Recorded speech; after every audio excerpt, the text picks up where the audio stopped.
Welcome to The Explainer. Today we're doing a deep dive into the complex world of atypical pneumonia, focusing on those tricky pathogens that don't play by the usual rules. Okay, so here's our game plan. We'll start with the culprits themselves, then get into how we identify them, how we treat them, how we prevent them, and the complications to watch out for. We'll wrap it all up with a quick clinical challenge. All right, first up, the atypical pathogens. We're going to be looking at the main players here: Legionella, Mycoplasma, and of course, the viruses that muddy the waters. So what exactly makes a pneumonia atypical? Well, it really comes down to the bug causing it. These pathogens often give you a different set of symptoms, and this is the critical part, they just laugh off the standard beta-lactam antibiotics we normally reach for. Now, what's really interesting is how our two main bacterial culprits present so differently. With Legionella, you get Legionnaire's disease. It hits you hard and fast with high fever and systemic symptoms. Mycoplasma, on the other hand, is more of a slow burn. It creeps up on you with a nagging dry cough and just a general feeling of being unwell. And then we have viruses. They add a whole other layer of complexity. Sure, they can cause pneumonia on their own, but more often they act like an advance team.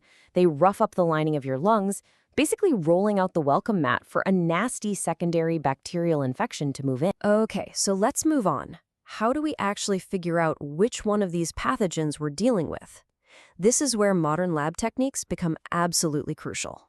And this slide perfectly illustrates why Legionella is such a pain to identify in the lab. It's a really finicky organism. It doesn't stain well, it needs a special diet to grow, and it takes sweet time doing it. Plus, its whole strategy is to hide out and multiply inside our own immune cells, our alveolar macrophages. So the bottom line is there's no single perfect test for Legionella. PCR is our go-to for a fast answer from a good respiratory sample, but we still need culture, even though it's slow, because it's essential for tracking the source of an outbreak. The urine antigen test is super handy and fast, but remember, it only picks up the most common serogroup. Serology, it's really just for looking back in time, confirming a case weeks later. Mycoplasma is a true biological weirdo. It's the smallest bacterium that can live on its own, but its most defining feature is that it has no cell wall. And that one little fact has massive clinical implications. You can't see it on a gram stain, and more importantly, any antibiotic that works by attacking the cell wall, like penicillin, is completely useless against it. Now that we can identify them, let's talk about how to effectively treat these infections. This is all about picking the right tool for the right job. So for Legionella, we're looking at a 10 to 14-day course of something like levofloxacin or azithromycin as a solid alternative. For Mycoplasma, since cell wall inhibitors are out, we use drugs that hit its protein-making machinery, like doxycycline or azithromycin. And in those scary cases where you suspect a bacterial superinfection after the flu, you hit it hard and fast with broad-spectrum IV antibiotics like cefuroxime plus ciprofloxacin. Treating kids requires a slightly different approach. If a child with pneumonia isn't getting better on standard beta-lactams, your atypical alarm bells should definitely be ringing. And for newborns with pneumonia caused by ureaplasma, another one of these cell wall locking bugs, erythromycin is the drug of choice. Beyond just treating individual patients, managing these pathogens has much broader public health implications. It's about preventing this stuff from spreading in the first place. A multi-pronged approach is really our best defense. You have the basics, like hand hygiene. Then there's the critical public health piece. Every time Legionella is cultured, that isolate has to be sent for serotyping so we can trace the source, which is often a contaminated water system. In places like hospitals or nursing homes, cohorting sick patients can stop an outbreak in its tracks.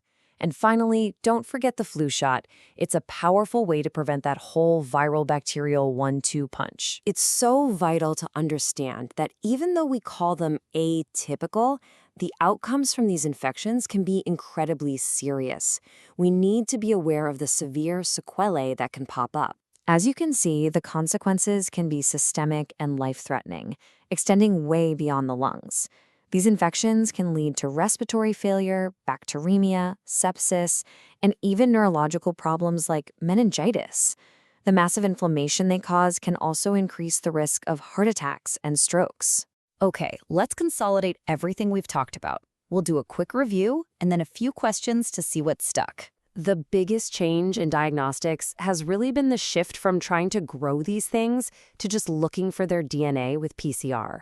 It makes sense, right? For bugs like Mycoplasma that are hard to grow, or Chlamydophila, which has to live inside our cells, PCR is just so much faster and more sensitive. And on that note, why did the bacteriologist refuse to play cards with the virologist? Because he was afraid of catching a cold case. All right, question 1. Let's test your understanding of Mycoplasma. Which of these is not a characteristic? And the correct answer is C. This is the fundamental concept for treatment. No cell wall means beta-lactam antibiotics have nothing to attack. It's a pro-principle. Question 2. This one tests your knowledge of a specific rapid diagnostic tool we talked about. What's it looking for? The answer is B. And this is so important to remember in practice. The urine antigen test is great, but it's not foolproof. A negative result doesn't rule out Legionnaires. It just rules out the most common type. And our final question.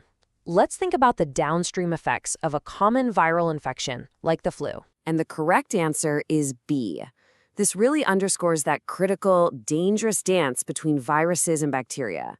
The flu comes in, does the initial damage, and sets the stage for a really dangerous secondary bacterial player like Staph aureus to take over. So, this brings us to a final thought to leave you with. The whole concept of atypical pneumonia was really born out of the limitations of our old diagnostic tools.